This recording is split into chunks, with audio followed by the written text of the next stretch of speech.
His voice slid across the table. You enjoying Clara's 5 grand, Mom? Like I was their monthly expense, not his mother.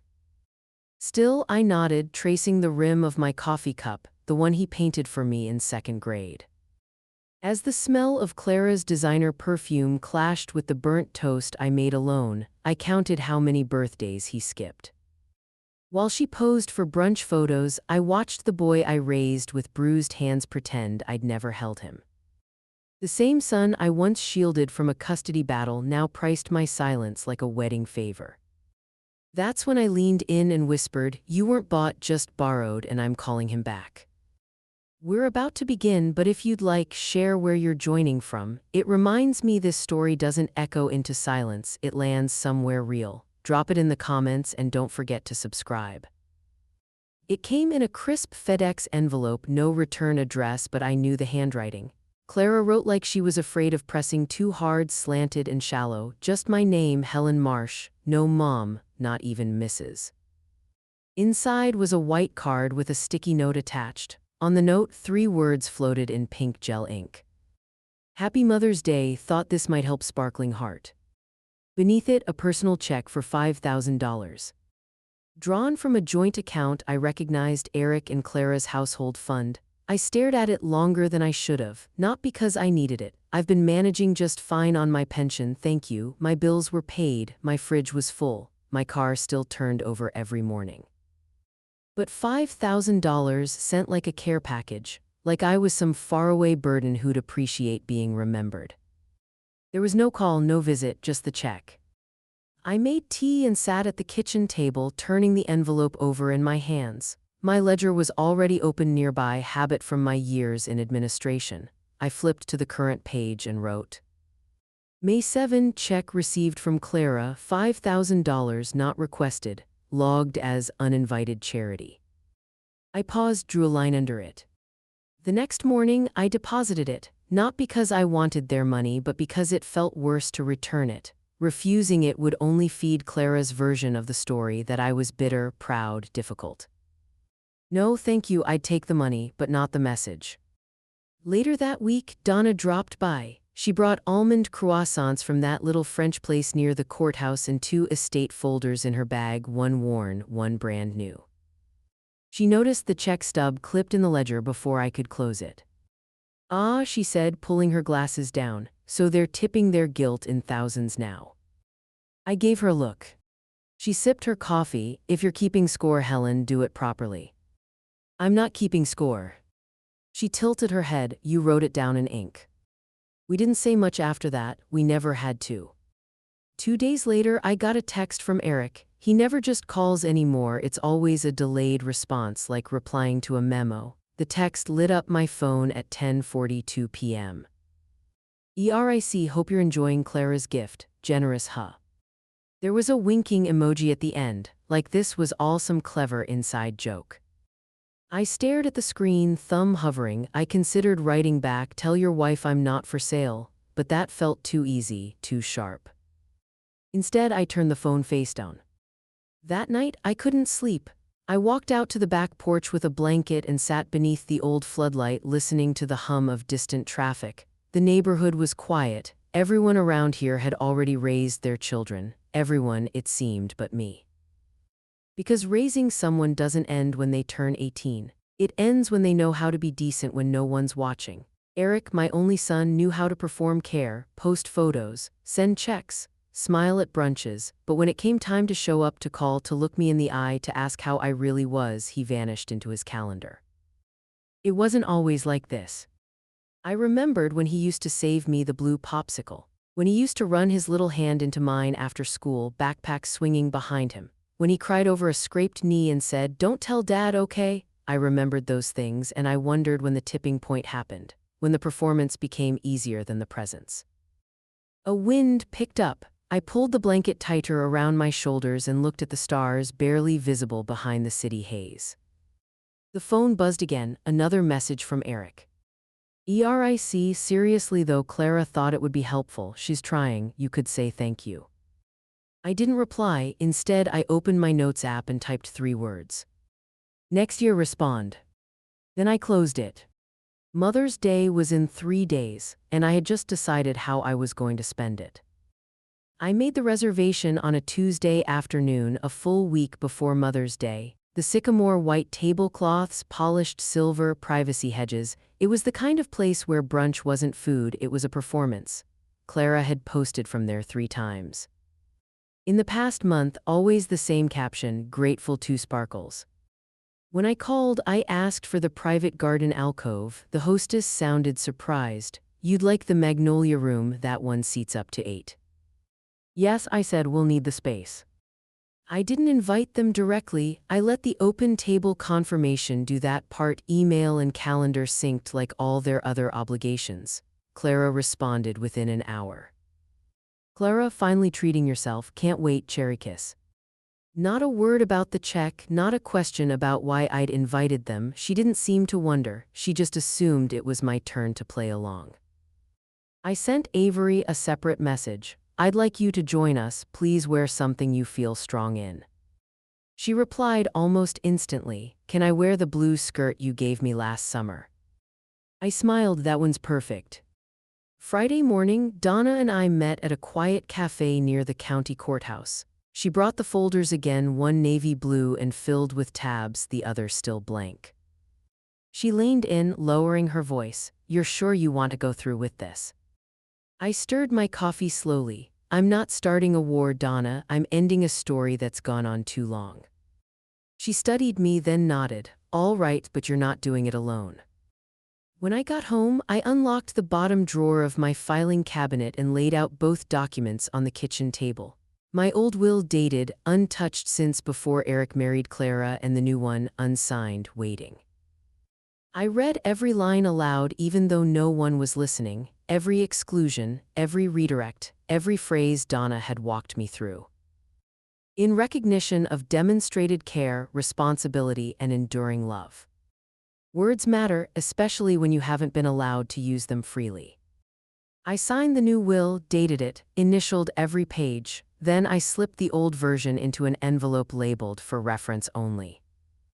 The next morning, while sipping tea on the porch, I checked Eric's Instagram. He'd posted late the night before a staged photo of the two of them in front of their Bentley, Avery barely visible in the background. The caption read, Family first, briefcase, money yellow, legacy builders. Legacy. I wondered what he thought that word meant. Because to me, legacy wasn't about square footage or matching luggage sets. It was about the small, private things that couldn't be bought, trust earned in silence, truth spoken without reward, a grandchild who didn't flinch when you reached for her hand. At noon, my phone buzzed again. Clara will be there Sunday, let me know if I should bring anything, smiling face with smiling eyes. I typed back, just yourselves and your honesty. No emoji, no smile. Then I turned off my phone. That evening, I packed a small envelope and slipped it into my purse. It wasn't thick, just one letter notarized with 2 signatures and a timestamp. I'd prepared it weeks ago before the check ever arrived, before I even knew if I'd have the nerve to use it. But I had it now, I could feel the weight of it in my bag, not heavy, just final. As I sat in the quiet, a breeze drifted through the open window. Outside, the sky was turning the color of stone. I watched the light dim and thought about every time I'd made room at my table for people who never once brought a dish. Tomorrow they would sit across from me, smiling for cameras, passing eggs and compliments. And I would be ready. It started with a lunch invitation that felt more like a summons. 2 years ago, Clara had reserved a table at a sleek little place downtown, one of those spots where the menu has no prices and the waitstaff treats you like a resume. I arrived early, out of habit. She came 15 minutes late, holding her phone like it was part of her hand. She didn't order anything, just water with lemon. Helen, she began, not unkindly but with that clipped tone she used when talking to waiters and receptionists. Eric and I have been talking, we want to help you. I blinked, help. She folded her napkin twice. Take some things off your plate, streamline your bills, maybe move you somewhere with less maintenance. I sipped my tea, careful not to react. Like where?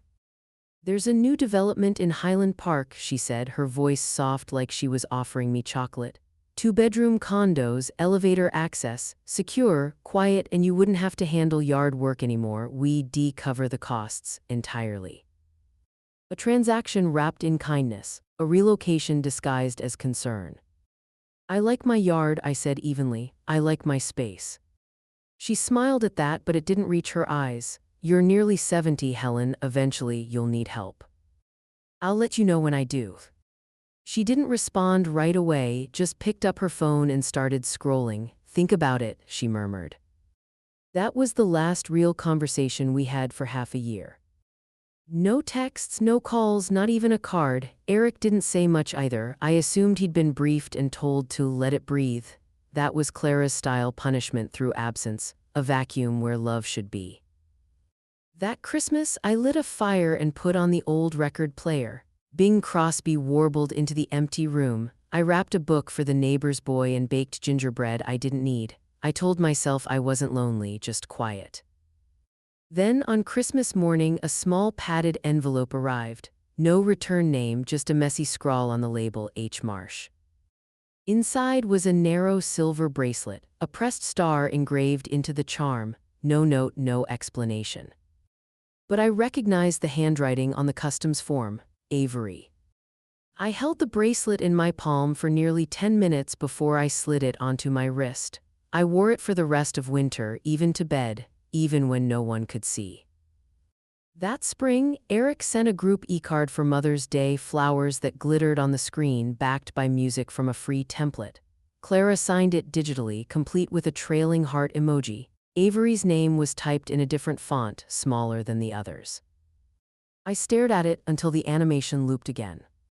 Then I made myself a plate, scrambled eggs, toast, 2 strips of bacon, and sat by the window as the rain came down. Not soft, not gentle, just a straight gray curtain falling over the yard Clara had wanted to trade for a concierge desk.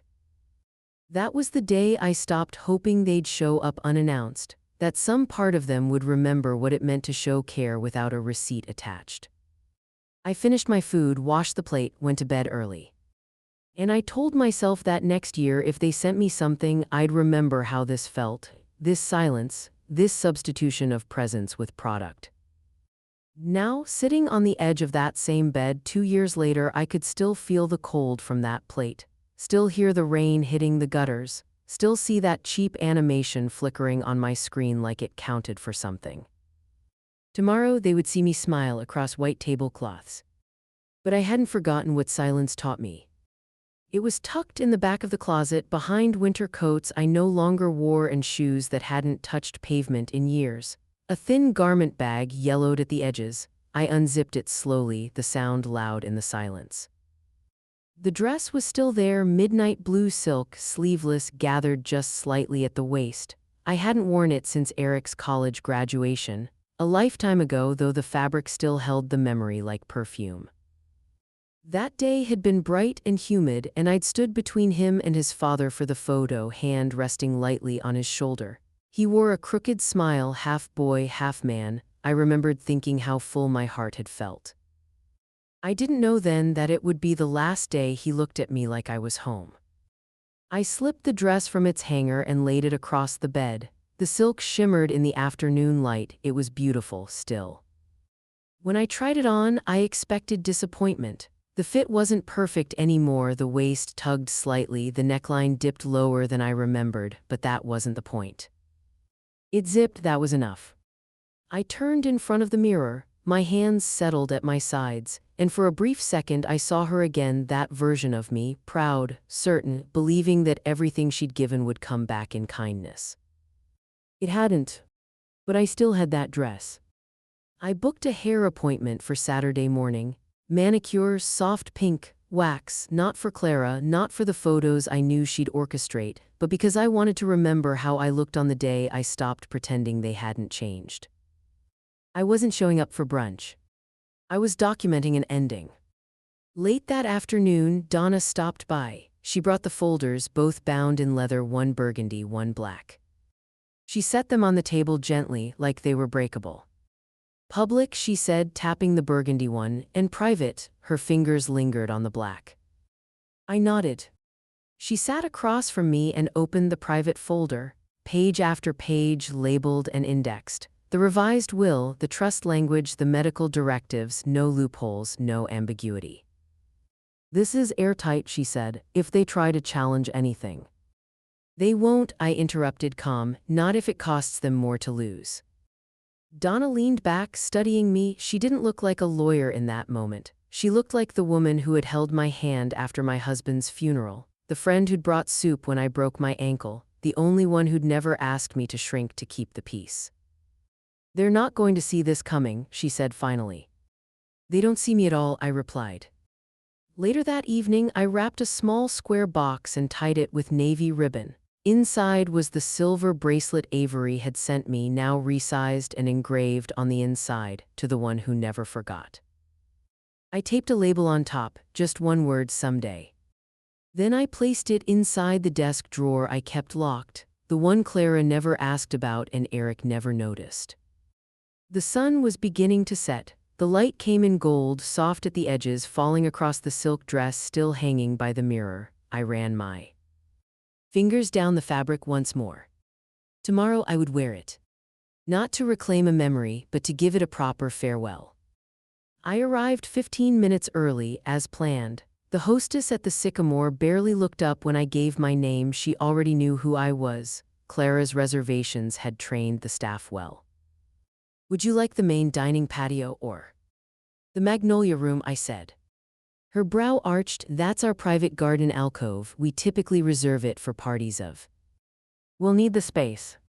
She nodded once and led me through a glass corridor draped in ferns. The magnolia room was quiet, framed in boxwoods, shaded by a white umbrella that filtered the morning sun just enough to keep it flattering. I set my purse down gently, took the seat facing the entrance, and handed the waiter a folded $20. Don't clear anything, I said, until I nod, not the dishes, not the check. He blinked, then nodded, understood. I smoothed the front of my dress, midnight silk still zipped. 10 minutes later they arrived. Clara in oversized sunglasses and a linen jumpsuit too white for any place serving hollandaise. Eric beside her, navy sport coat and phone already in hand. Avery followed, subdued but glowing in the blue skirt I'd given her. Mother, Clara said, air kissing the air beside my cheek, you look fresh. Eric smiled, brief and brittle. Nice spot, didn't know you came here. I don't, I replied, but I thought you might like the backdrop. Clara waved a hand and summoned someone from behind the hedge, a photographer, young, eager, DSLR in hand. Let's get one with all 3 generations, Clara beamed, nudging Avery forward. I smiled for the photo, chin slightly lifted, eyes clear. We ordered, we ate. Clara narrated most of the meal as if auditioning for a lifestyle spread. Eric chimed in occasionally with real estate chatter, and Avery mostly pushed her food around, casting glances at me when no one was looking. Then halfway through her mimosa, Clara tilted her head and grinned toward the camera. I mean, honestly, she laughed, that check was the least we could do, right, Eric?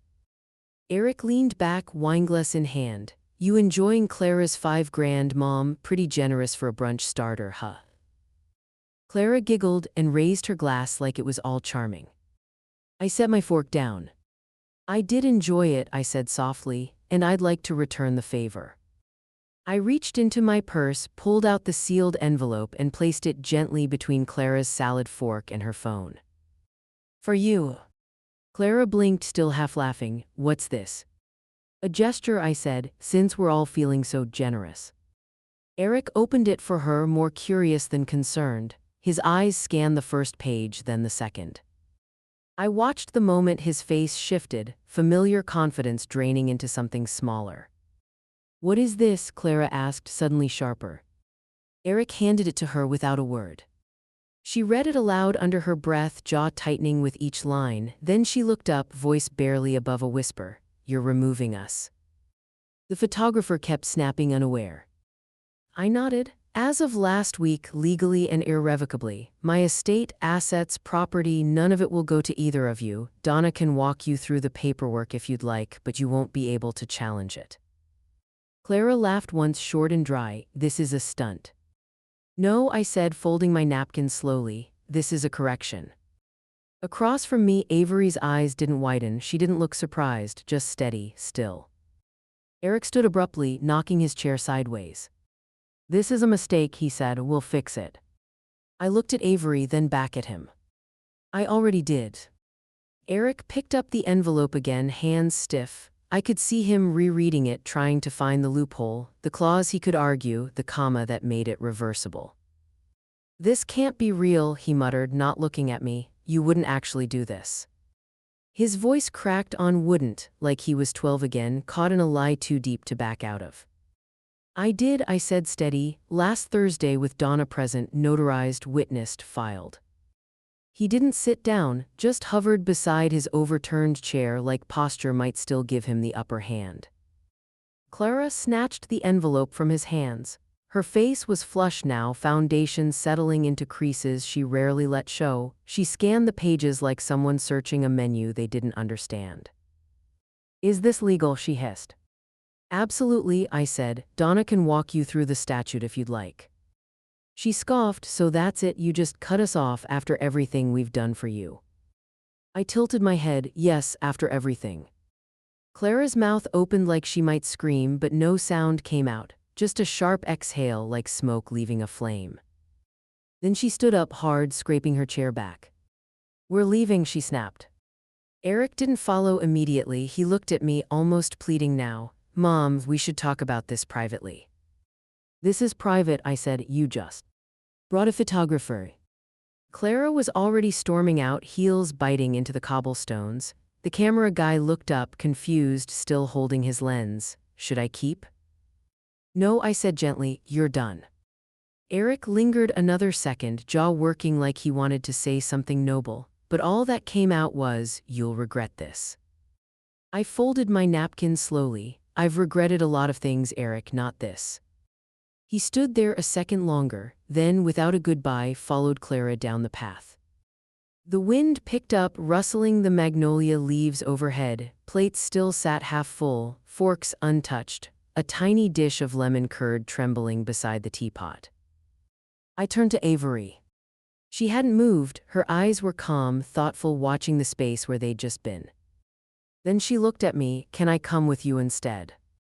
I paused, let the moment land. I wanted to cry but didn't. I just nodded. "Finish your dessert first, we earned it."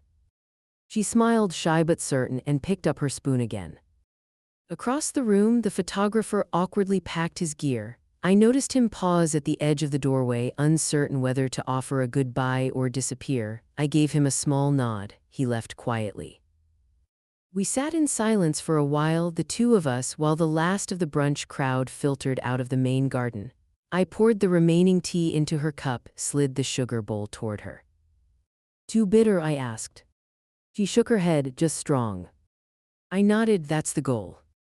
When we finally stood to leave, I didn't look back at the table. I didn't check the check or wait for applause. We walked out slowly, my heels clicking softly beside Avery's flats down the stone path lined with orchids and curated shade. At the valet stand, a Rolls-Royce pulled up. Not ours, I didn't care. I opened the car door for Avery. She climbed in, still holding the napkin she'd folded into a triangle. As I pulled onto the road, she reached across the center console and took my hand. She didn't say thank you. She didn't need to. The house was older than I was. A 1929 Craftsman tucked behind a curtain of dogwoods in East Dallas, 5 blocks from the public library and just far enough from anything new to be overlooked. The listing didn't even have professional photos, just 3 crooked shots of the porch, the kitchen, and the side gate. Perfect. I bought it 2 months ago, in cash, quietly. Eric thought I desold the last house to simplify, and I let him think it. Clara had even suggested it was refreshing that I'd chosen to rent for a while, like a clean start at your age. What they didn't know was that I'd only boxed up what I didn't want them to see. The rest I moved myself, 2 carloads at a time, always mid-afternoon when they were busy branding family values on real estate signage and filtered reels. Donna handled the paperwork under a name that never traced back to mine on public searches. She called it a protective trust. I called it peace of mind. Now, 2 days after the brunch, I stood in the front room barefoot, the windows cracked open just enough to let the breeze thread through. I'd stripped the walls of their old wallpaper and painted them warm white. The wood floors creaked just enough to remind me no one had rushed this place. It had endured. Like I had. Avery walked in slowly, holding a grocery bag of her things. Not much, just sketchbooks, a few changes of clothes, a ceramic mug shaped like a fox. "This is it?" she asked. I nodded. "It's not big, but it's ours." She set the bag down gently and wandered toward the hallway. "There's one full bath," I said, following her. "Kitchen's small, but I've already stocked the freezer. Gas range, no garbage disposal, be careful with the sink." She smiled faintly, like she was taking mental notes. I opened the door to the back bedroom. "This one's yours." Her eyes widened. The walls were soft sage green, the kind that feels like a whisper. Her sketch of the old pecan tree framed and hung beside the window. The dresser I found at a flea market was already filled. On the bed, the quilt my mother stitched when I was a girl, freshly laundered, folded at the foot. She stepped in, turning slowly in place. "How did you know?" "I pay attention," I said, "even when no one else is watching." She walked over to the window and opened it, leaning out just a little. "It smells like the earth." "It's the garden. There's rosemary by the back fence. You can take some in with you when you draw." She didn't say anything right away, just stood there breathing.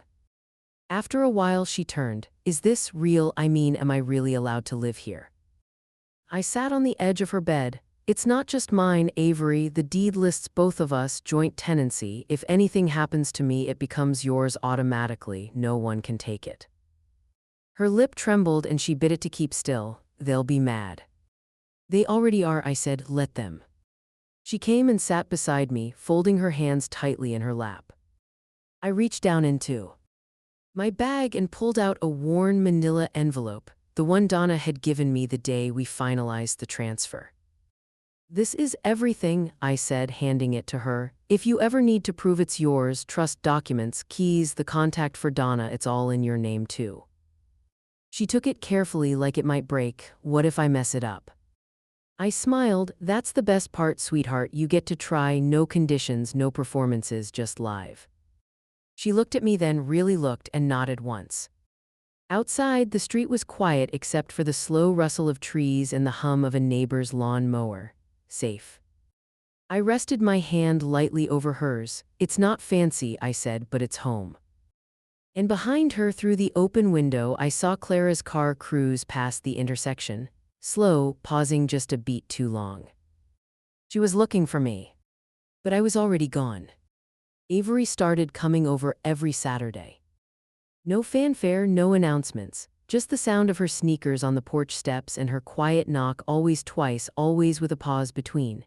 She'd bring a sketchbook, sometimes groceries, and once a cracked ceramic frog she found at a thrift store that now guards the rosemary bush like it's got secrets to keep. We'd bake in the mornings. She liked scones, chocolate chip, or lemon, nothing fancy.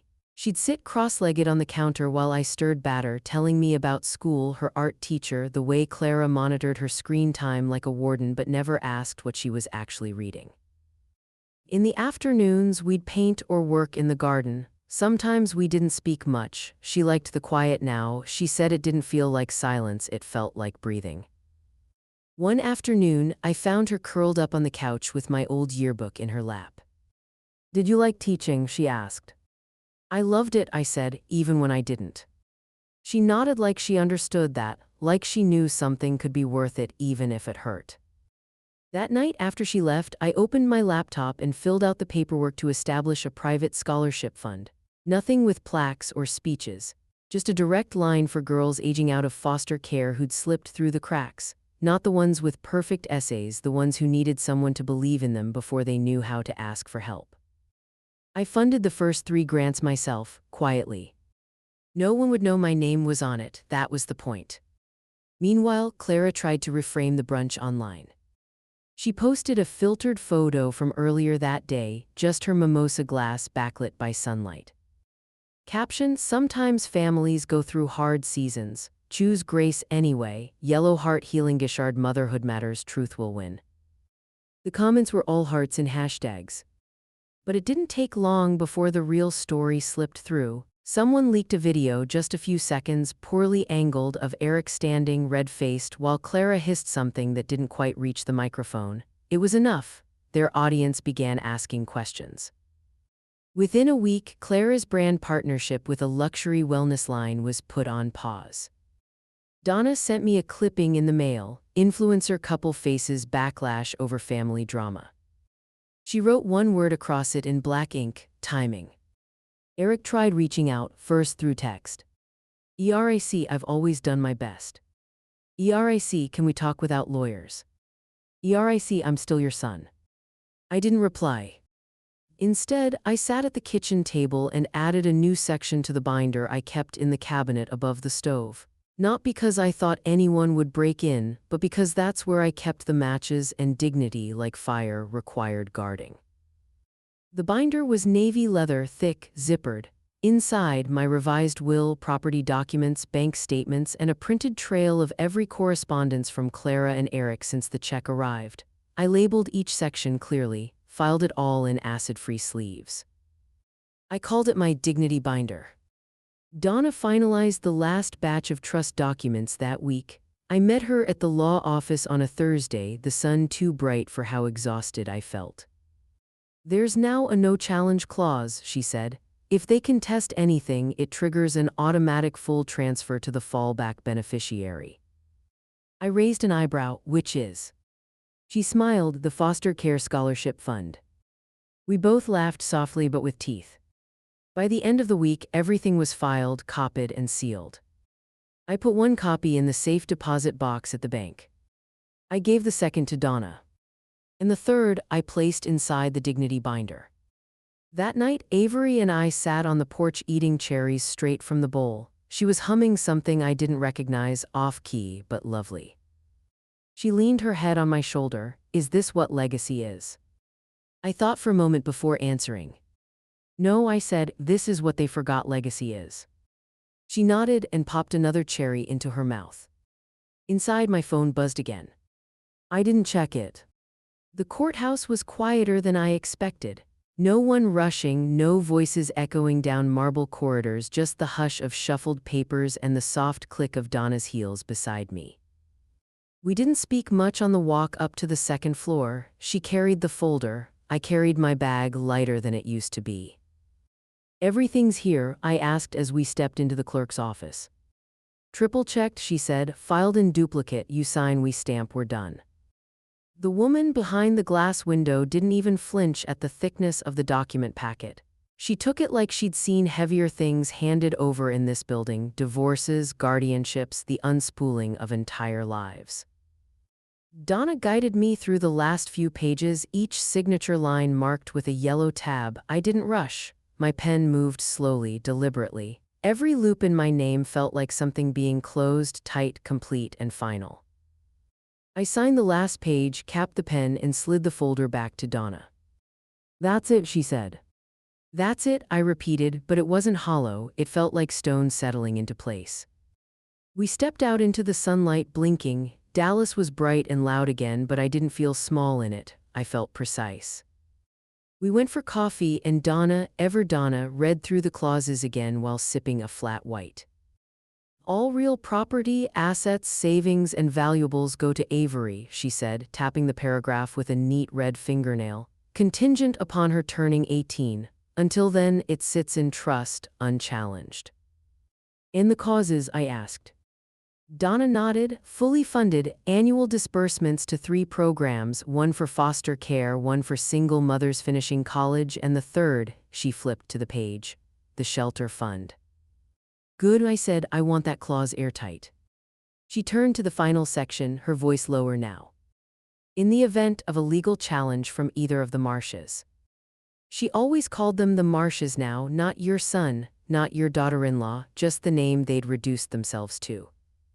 All remaining assets transfer to a fund designated for survivors of domestic abuse. I nodded. The more they fight, the more they lose. Donna smiled, sharp and small. They won't dare, but if they do, the shelters win. That night, I stayed up later than usual. The house was quiet. Avery had fallen asleep early, curled up under the quilt with one hand still gripping a pencil. She started sketching the rosemary bush again, this time with the ceramic frog front and center. I tiptoed past her door and sat at the kitchen table with a fresh notebook. I didn't write a diary. I wrote a future. I jotted down things Avery liked, currants in scones, the way she folded receipts into tiny squares, how she hated socks but always wore long sleeves. I wrote down the names of neighbors I trusted, the local grocer who always let me pick through the bruised apples, and the vet Avery might want to volunteer with after school. And then I wrote one final note to myself: this is not a punishment, it is a correction. That phrase had been repeating in my head for weeks now, like a bell, quiet and insistent. This wasn't revenge, it was gravity, a truth returning to its rightful place. The next morning my phone rang. Eric. Again. I let it buzz once, twice, and then I answered. His voice was tight. Mom. Eric. I just want to understand. Do you? I asked calmly. I mean, it feels like you're trying to erase me. I exhaled, not angry, just tired. No, Eric, if I were trying to erase you, I wouldn't have put your name in the will at all. There was silence. I put it there, I continued, in black and white, with clauses and consequences. That's not erasure, that's structure. I've always done my best, he said softly, as if saying it aloud made it real. No, I replied, you've always done what looked best, that's different. He didn't speak again. I heard the click as he ended the call. I placed the phone face down on the table. Across from me, Avery stirred. She walked into the kitchen, rubbing her eyes, and asked, Is it morning yet? It is now, I said. She opened the back door and stepped out barefoot onto the porch, yawning as she picked a sprig of rosemary and tucked it behind her ear. And I thought, this is what I choose to grow now. It started with a shoebox. I hadn't opened it in years, the one tucked in the back of the closet under old scarves and a winter coat I hadn't worn since Avery was in kindergarten. The lid was dusty, the corners splitting at the seams. I sat on the bedroom floor, legs crossed, and opened it like it might still breathe. Inside were photos, hundreds of them, glossy prints from the days before filters and cloud backups. Christmas M. Warnings, school plays, graduation caps. I held up a photo of Eric as a toddler, chocolate on his cheeks, laughing in a plastic kiddie pool. That one I kept. But the next, Eric in a tailored suit beside Clara at their holiday party, me in the corner like an extra in someone else's life, went in the discard pile. The more I sorted, the clearer the pattern became. Every photo where I looked like a prop got tossed. I kept the ones that didn't beg to be seen. The ones no one framed: Avery laughing in the kitchen with flour on her nose, a shot of her asleep on my shoulder at the museum, the blurry one where we were both mid-laugh, heads tilted back, eyes closed, joy with no stage. I moved to the living room next, where the framed family pictures still hung on the shelf like reluctant guests. I took each one down, set them face down on the coffee table. Every posed portrait, every corporate-looking family values photo from those real estate mailers Clara insisted on including me in. And finally, the brunch photo. It had been mailed to me unsolicited, glossy 5x7, captioned in cursive at the bottom. Beautiful family moment, blessed. It made me feel nothing. No anger, no sadness, just nothing. I stood in the kitchen, opened the drawer beneath the stove, and pulled out the box of matches. I didn't do it quickly. I lit a candle first, then carefully fed the photo into the flame corner by corner over the sink. The colors curled inward like they were ashamed of themselves. The hashtag burned last. The ashes slipped down the drain with a rinse of cold water. It was done. Later that week, Monica came by with a level and a hammer. Ready to hang? She asked, holding a bundle of wrapped frames like they were heirlooms. We laid the photos out on the floor, choosing only the ones that felt like truth. Avery drawing in the garden, my mother in the kitchen with a mixing bowl, me holding a sparrow once years ago after it flew into the window and stunned itself. It had survived. This one in the center, Monica said, unwrapping the last piece. It was the portrait Avery had painted. She'd worked on it in secret in the corner of her room with the door cracked just enough. I hadn't known until she handed it to me last Sunday, shy and proud. It wasn't glamorous. My hair was pulled back, my posture relaxed. I was sitting on the porch, a tea towel in my lap, looking off to the side like someone had just told me a quiet joke. She depainted me as I am now. Not as a mother, not as an ornament. Just me. We hung it in the center of the wall, surrounded by honesty. The next morning, Avery came in from school quieter than usual. I was chopping onions. "What's wrong?" I asked without looking up. She hesitated. "Eric tried to message me through school email." I set the knife down slowly. "What did he say?" She shrugged, "Just asked if I was okay if I missed him." I turned and I blocked him. I paused. "Do you want to talk about it?" She looked at the photo wall behind me, then shook her head. "Not really." I nodded, "Okay." She walked over and picked up an apple from the counter. "I like this house," she said. I smiled, "Me too." But later, when she went to bed, I reopened my laptop and logged into my old email account, one I hadn't used in years. In the inbox, buried beneath newsletters and coupons, was an unopened message from Clara. Subject line: "You're being cruel." I hovered my mouse over it, then clicked delete. Donna called me on a Wednesday morning, her voice more amused than alarmed. "Well," she said, "you'll be flattered to know they finally did something." I was folding towels in the kitchen, the sunlight catching the edges of the clean cotton. "Who, Eric?" She paused. "Eric and Clara, technically, they've filed an emergency injunction, says you were manipulated into changing your estate, and they're requesting a temporary freeze on your assets while they conduct an evaluation." I didn't flinch. "Sloppy?" I asked. Donna gave a soft laugh. "Sloppy, baseless, but annoying. We'll squash it quickly." I folded the last towel and placed it in the basket. "They're not used to being told no." "No," she agreed, "they're used to people backing down when it gets loud." I looked out the kitchen window where Avery's sketchbook was still open on the table, half-finished drawings fluttering in the breeze. Let them scream into the wind. Donna filed the motion for dismissal that afternoon. The response was swift. The judge didn't even schedule a full hearing. One look at the trust protections, the documentation, the notarized filings, done, case dismissed. No appeal allowed without new evidence, and there was none. They'd burned their credibility with the brunch fallout. Their own arrogance had sealed it. Still, 2 days later, Donna called again. "You'll want to hear this one." I was trimming back the rosemary. "He came here," she said. "Eric, no appointment, just walked into the office with a copy of the injunction in one hand. And a printed-out photo of you and Avery from Clara's Instagram in the other." I let the shears hang loose at my side. What was he expecting? Concession, I think, a quiet reversal, something to save face. And I gave him 10 minutes, then had him escorted out. "Good," I said. He didn't yell, didn't cry, but he said something I thought you'd appreciate. "Go on." Donna paused. "He said it's like she wants to embarrass us."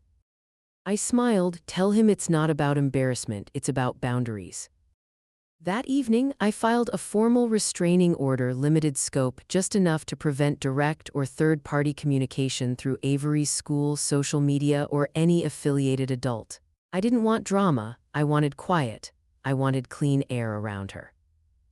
The school counselor helped process it discreetly. No alarms, no warnings to Avery. I'd promised myself not to let her feel like a pawn in someone else's war. By the weekend, Clara had resumed posting. The captions were subtler now, no direct mentions, just cryptic allusions. "It's wild how fast some people forget what you've done for them. When narratives are twisted, truth has to get louder. Sad how many turns hearts cold, especially older ones." The hashtags came like glitter: boundaries, #truth wins, honor parents, #not bitter, just wise. Donna emailed me one post with a subject line that simply read, "Desperate PR." I didn't comment, didn't share, didn't respond. Instead, I printed it, added it to the communications section in the Dignity binder. Each cryptic update was another self-inflicted bruise on their record. They hadn't noticed yet, but they were documenting their own unraveling. That Sunday, Avery made pancakes in the shape of letters. She brought the plate to the table and arranged them carefully. "Brave." I raised an eyebrow, new tradition. She shrugged, smiling, felt right. I watched her take the first bite. It was quiet again, no cameras, no inbox reminders, no edits. And just when I thought the week was over, my phone buzzed with a number I didn't recognize. I let it ring twice, then answered. A voice I hadn't heard in years said, "Mrs. Marsh, this is Principal Flores at Westmont High. Sorry to call directly, I know you filed the documentation and we've honored that, but Eric showed up in person today." It was after Sunday service and I'd lingered a little longer than usual, half for the coffee, half because I liked the quiet when everyone else had moved on. I was walking toward my car, keys in hand, the hem of my coat catching the breeze when I heard it. "Mom." I turned. Eric stood at the edge of the lot, one hand tucked into his jacket, the other holding nothing, just clenched. He looked smaller than I remembered, not in height but in presence. A man who'd been running full speed until the road ended. I stopped, let the moment breathe. "You shouldn't be here," I said quietly. "I just want to talk." "You've been trying to force a conversation through my lawyer, my bank, my granddaughter's school," I said. "What exactly do you want to say now that you couldn't say in any of those places?" His mouth opened, then closed again. Finally, he exhaled. "Why are you doing this?" I raised an eyebrow. "I mean, why now?" he said, his voice rising a notch. "I've worked my whole life to build something to make you proud." "You worked hard," I agreed. "So did I, but only one of us used other people to decorate it." He winced. "That's not fair." "No," I said, stepping closer, "it's accurate." He glanced toward the church doors, then back at me. "You think this was all Clara? You think I wanted any of this?" I said slowly, "Clara played a role, but she didn't forge your silence. She didn't stop you from calling. She didn't write that check. And she didn't ignore Avery when she said she wanted to stay after school and sketch instead of filming real estate videos. She told me you hated us." "No," I said, "I just stopped performing." He looked at the ground. "I didn't know it was this bad." "You didn't want to know." A car door slammed somewhere behind us, but I barely heard it. He looked back up at me then, something in his eyes, not rage, not grief, just fatigue. The realization that the version of life he'd spent years polishing was no longer convincing anyone, even himself. I reached into my bag and pulled out a plain envelope. No seal, just a single sheet inside, summary of the will in Donna's words, notarized. I extended it toward him. "What's this?" "You've spent months pretending this was all rumor. Now it's in writing." He didn't take it at first, then, reluctantly, he reached out and grasped it. He looked down at the envelope like it was heavy, like it cost him something to hold. "I never thought it would end like this," he said. I studied his face. "My son, once mine, now someone else's story." "It didn't end," I said, "you just stopped showing up." For a second I thought he might cry, but he didn't. He just nodded once. Like someone who'd heard the final note of a song that had been playing too long. I turned and walked toward my car. Behind me, I heard him shift his weight but not follow. When I opened the driver's door, I glanced back. He was still standing there, holding the envelope, not angry, just diminished, like a man who finally understood the difference between inheritance and legacy. I didn't wave. I didn't say goodbye. But as I pulled away, I saw him in the rearview mirror, still staring down at that paper. Still reading what he already knew. It happened on a Thursday afternoon. I was folding laundry in the front room when Avery came through the door without knocking. Her cheeks were flushed, her backpack slung across her chest like she'd walked miles. She didn't say hello, just dropped the bag onto the floor, turned to me and said, "I already packed my things." I straightened slowly. "What do you mean?" "I want to stay," she said, shoulders square, voice steadier than I'd ever heard it. "I don't want to go back." I stared at her a moment too long. She shifted her weight like maybe she'd misread something, and then I stepped forward, took her in my arms, and held on. I didn't say anything. I couldn't. She didn't cry. I did. She smelled like cold air and cheap perfume, the kind Clara wore, floral and acidic, clinging to fabric longer than memory. I buried my face in her shoulder until I could breathe again. Later that evening, I called Donna. I need you to file, I said. We're done waiting. She didn't ask for clarification, just said, I'll start the paperwork. Emergency guardianship will need Avery's written statement, preferably private. By morning, Donna had a draft. Avery wrote it from the kitchen table, no edits, no revisions, just pen on paper, slow and deliberate. I didn't ask to read it. But later, after she slid it into the manila envelope, she said softly, I didn't say anything mean, just true. The court hearing was set for the following week. Informal, closed door, no media, just 2 chairs, a bench, and a judge with more common sense than patience. Donna stood beside me in a navy suit. Avery sat to my right, wearing the same blue skirt I gave her last summer. I hadn't realized how short it had gotten. She was growing fast. The judge read her statement aloud. She didn't flinch once. They love their reflection, not me. That was all it took. Temporary guardianship granted with a recommendation for permanence. No objections filed, no counterclaims. Eric didn't even show up.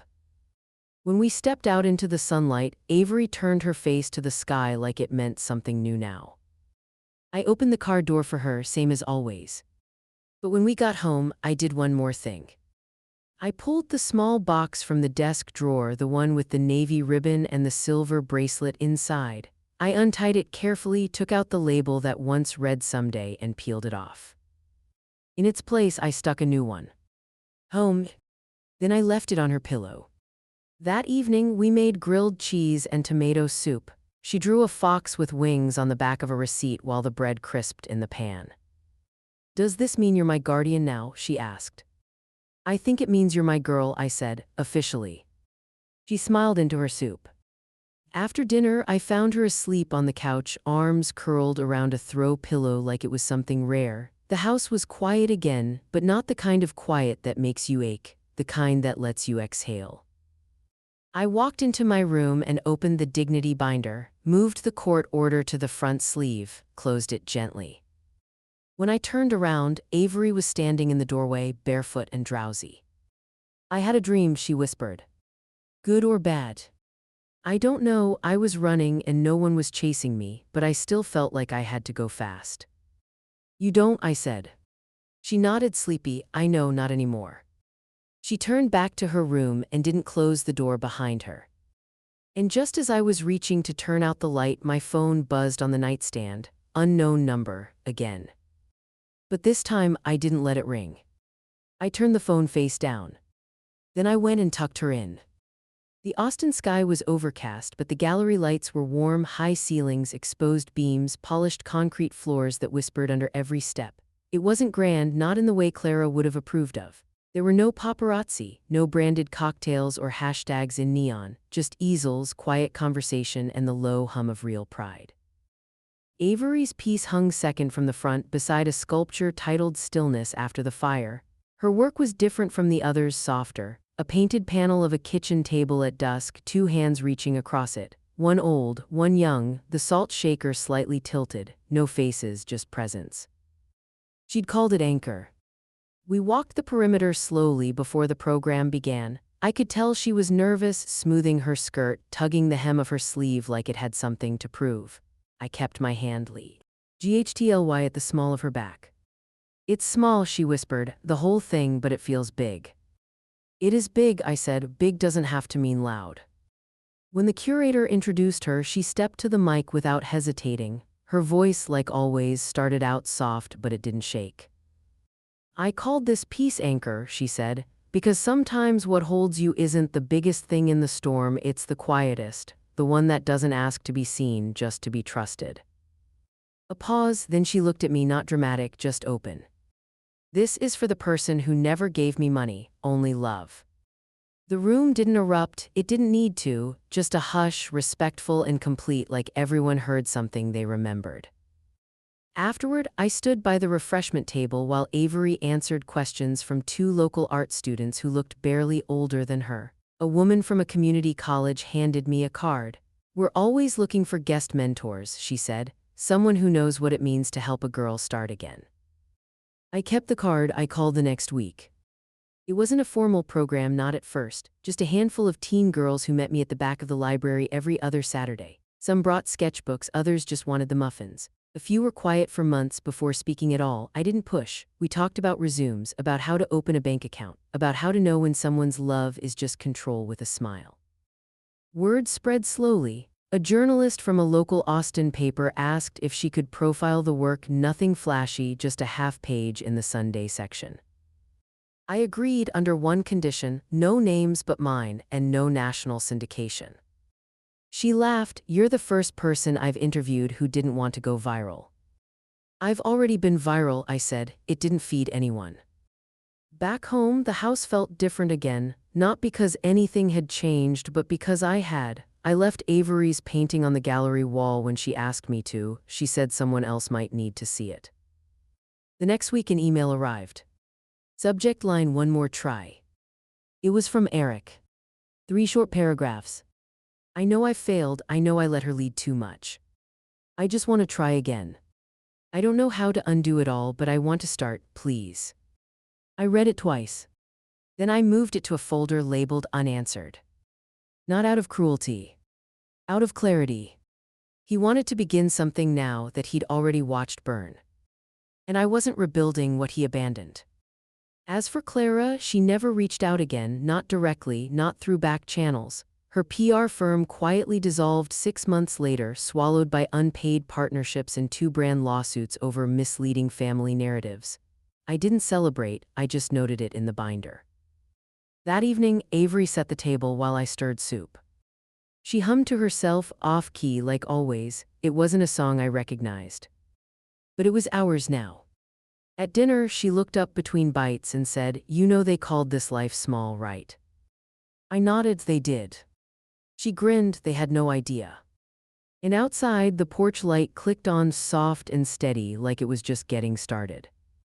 The morning was soft, not quiet exactly. Avery had queued up a playlist of old Motown tracks, and the kitchen smelled like cinnamon and melted butter, but the house itself felt hushed, like it knew today was different. Mother's Day.